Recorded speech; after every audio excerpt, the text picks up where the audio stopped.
Hello, my name is Emily Pendleton, and I'm a member of the EDCC 640 Community College class at Ball State University in Muncie, Indiana. Today I'm going to introduce my website around the idea of community college transfer student athletes.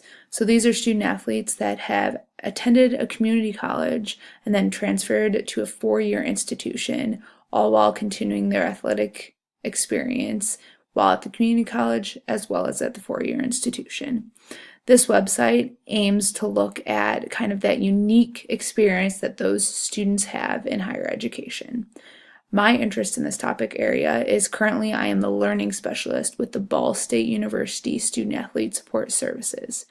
I've worked with several student athletes at Ball State who have transferred to Ball State from a community college, and I've had many conversations about their experiences at the community college, both athletically and academically, and how those experiences differ or are similar to the experience they have at Ball State University, as well as what that process was like for them to transfer from a community college to a four-year institution.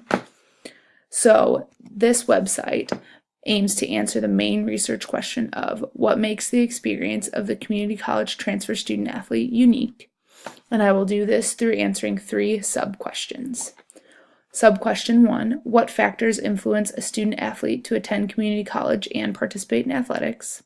Question 2, what academic and athletic support does a community college student athlete receive? And question 3, what is the transfer process like for a community college student athlete transferring to a four-year institution?